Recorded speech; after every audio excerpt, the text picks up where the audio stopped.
Premier, it's always great to talk to you. Thanks very much indeed. Tell us the big one or two things you think you achieved consensus with the other premiers on.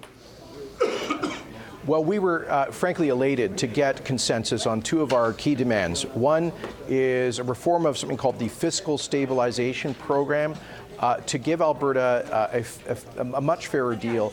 Basically, this is a program that has existed for a long time from the federal government to provide transfers to have provinces that have had a sudden decline in revenues. Like Alberta, our revenues dropped off by $7 billion, or 20%, 5 years ago. And we still haven't recovered from that, obviously. And we continue to have a jobs crisis. So the premiers are unanimously calling on the federal government to lift the cap on that program, give us retroactive payments. This would be worth upwards of a couple of $2 billion. It doesn't solve all of our problems by any means, but it is an important expression of solidarity on the part of the other provinces for the plight of Alberta today. And I can tell you, I hope the federal government will listen to this call. If they do give us those additional transfers that we deserve objectively, that we would put that money to work, trying to get people back to work, to job creation programs, like, for example, remediating abandoned wells in the oil field. The second key thing was a commitment to call on the federal government to work with us fixing the problems in the Bill C-69, what I call the No More Pipelines Law, Federal Environmental Assessment Act. What's the deal with Bill C-69? I think we've had kind of mixed signals from Ottawa. Are they open, as far as you're concerned, to changing Bill C-69, the Environmental Approval Act? I think so. I had a very good meeting with the new Deputy Prime Minister and Minister of Intergovernmental Relations, Freeland, in Edmonton last week, and obviously this is one of our top demands for fairness in the Federation, is we are calling for repeal of Bill C-69 or a complete rewrite. I remind you, the Senate accepted upwards of 180 amendments to rewrite the bill, including the majority of senators appointed by Justin Trudeau, the majority of Liberal senators, and they accepted amendments put forward by the previous NDP government of Alberta. This is not a partisan question. It's about jobs. It's about regulatory certainty. It's about stopping the flight of capital from Canada to the rest of the world. So we are going to continue to plead with the federal government to hear us on that. And now Minister Freeland, I think, did indicate to me an openness on this issue. Oh. I don't know how far they're prepared to go, but I can tell you that next week I'll be going to Ottawa with Team Alberta, with several of my senior ministers and officials, to make the case, we think, strengthened by the unanimous call of Canada's premiers today. Let me press you on that. I mean, do you think, did Ms. Freeland, who's now really Minister for National Unity de facto, did she indicate that they would change Bill C-69? That's not what she said, but she indicated an openness on the issues. So we'll see what their level of scope of ambition is. Look, the federal government, I appreciate the appointment of Minister Freeland, but what we need to see is actions, not words. It's no secret there is deep frustration in Alberta, driven by 5 years of economic decline and stagnation. Alberta has been the engine of Canada's modern economy, has been the huge magnet of foreign investment, of high-paying jobs, of over $20 billion a year in fiscal transfers across the country.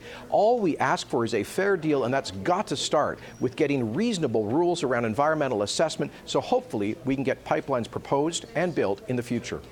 Now, you're considering, or you've discussed the idea of withdrawing from the Canada Pension Plan.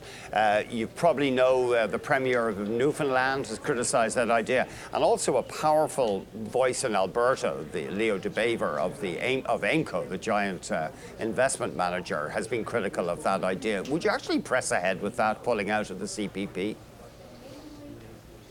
Well, I talked to Leo about this. I'm not sure he's critical. I think he said that he saw this as more about political leverage than an actual change. Look, we are consulting with Albertans starting tomorrow night with our first Fair Deal Town Hall that will happen in Edmonton. That panel will be hearing from folks on this and other ideas about how more strongly to assert Alberta within the Federation. Quebec has effectively run its own provincial pension plan since the 1960s. And it's also helped to develop a financial services industry around the Caisse de dépôt. We could take the $45 billion of premiums that are currently under management by the CPP Investment Board, move that to AIMCO, which gets very good returns, and we would save at least $3 billion a year because we have the youngest population. That means we are subsidizing the CPP to the tune of $3 billion a year. That means we could reduce premiums, I think, by as much as $500 a year. That in turn would create jobs. So there's a lot of upside, but there's a lot that we have to study here. We have not made a decision, and we would only make a final decision if Albertans gave us the green light in a referendum. Yeah, I suppose DeBaver said, well, it wouldn't make a great deal of sense from an administrative efficiency point of view, but he said, really, the real issue is getting the oil to market. And that's what Alberta... Look, all of this is about... Look, I think that the case for provincial pension plan may stand on its own merits, but we're also looking for issues like this to demonstrate we have leverage in the Federation. Okay, and I always love talking to you, but you do keep it concise. You're great compared to a lot of other politicians, whom I won't name. We did get... And I'm of Irish origin. Who knew? What are the chances of that? I know, yeah, that's right. Flahulach, that's an Irish word for over-generous and going on too long. Anyway, on a more serious note, Husky Energy, you probably saw this, cutting capital spending by $500 million over 2 years. A lot of that spending is going to be in Western Canada. So I guess that does feed into your case that something has to be done to revive the sector.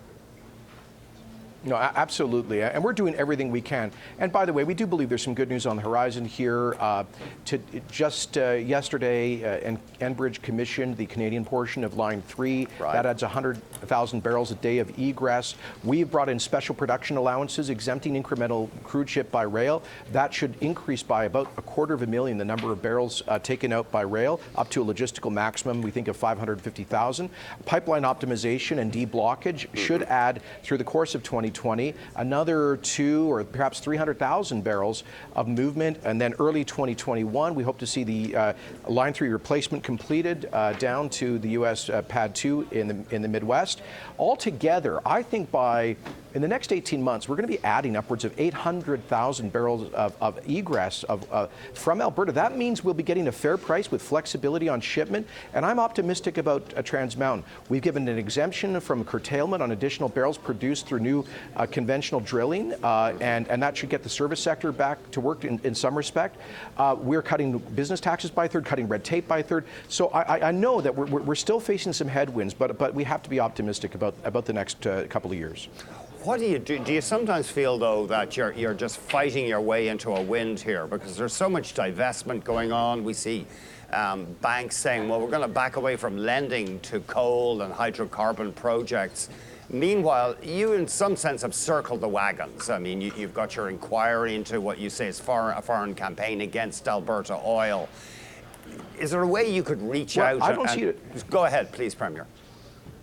Yeah, I don't see it as circling the wagons at all. I see it as a couple of things. First of all, fighting back against the foreign-funded interest groups that have had it run an effective campaign to landlock Canadian energy over the past decade. These are the folks engaged in the campaign of legal harassment, the political campaign that killed Northern Gateway Energy East, delayed Trans Mountain, delayed Keystone, etc. And so we have to push back. I think they focused on Canada as opposed to the OPEC dictatorships or Russia precisely because we are so apologetic, because they took our liberal democratic values as a weakness, and that's how they saw it, that we would be easily influenced. And we need to push back using democratic arguments and accountability. But on the other side, you're absolutely right. We do need to reach out more proactively to financial institutions, many of whom are making decisions on environmental social governance metrics against the oil sands in particular, which are not based on current objective data, which reflect that we've reduced carbon intensity from the oil sands by 30% over 20 years. We're on track to reduce by another 20%. We've got amazing new technologies coming on stream. I believe that we will be able to make a case that the most responsible barrel of oil, environmentally and socially, will be coming from Canada. Let me just ask, though, about that war room, and I know we could talk about this all day, but I mean, these activists are up against a multi-billion-dollar industry. So they get a few $1 million from supporters in the States. And you're right, of course, Canada is a democracy, so their tactics work here. Good luck with doing anything like that in Saudi. You make a fair point there. But is it really a bit of a red herring, the amount of money they're getting from America? You know, I think that, well, I've always criticized the energy companies in Canada for not having done nearly enough to inform the public about basic energy literacy or our improving environmental performance. They've tended to just take a pass on this, and we can't do that anymore. But this is not penny ante coming from these interest groups. I mean, Tom Steyer, a U.S. hedge fund billionaire, who, by the way, made part of his fortune on on gas and coal, he openly admits to having spent $200 million in a campaign to block and oppose the Keystone XL pipeline. The Rockefeller Brothers Foundation is behind this, for heaven's sake. The Hewlett-Packard Foundation. These are big sources of money. And by the way, both NATO and the U.S. Congress have concluded that there's been Russian government money behind efforts to oppose shale gas development and pipelines in Western Europe, for example. So that's why we have an inquiry into the public sources of funds behind the campaign to landlock Canadian energy. Premier, I think we'll have to leave it there. Leave us with a final thought. You're going to meet with the Prime Minister shortly. What will be your #1 request to him? A guarantee and a timeline for the completion of the Trans Mountain expansion and a commitment to ensure the rule of law in that project so that the radical interest groups know that they will not be able to stop the rule of law in the construction of that project. That would be our first request in our fight for fairness. You must be concerned, though, if we get the kayaktivists and people physically trying to block it, for example, in BC, that there will be violence. I mean, I know nobody wants to see that. This has been the most reviewed and studied and lawyered and litigated pipeline project, I think, in world history. It's approved. It's been approved at every step of the way. Listen, if we can't get this one done, then we're telling the world we can't get anything big done, that we cannot develop infrastructure, that we cannot get a fair price for our resources, and that we are no longer a country of the rule of law. I don't believe that reflects the reality in Canada. We've got to show the world we can get these things done again. Premier, concise as ever. Thank you very much indeed. And have a safe trip home and have a great visit to our province. That's Alberta's Premier Jason Kenney.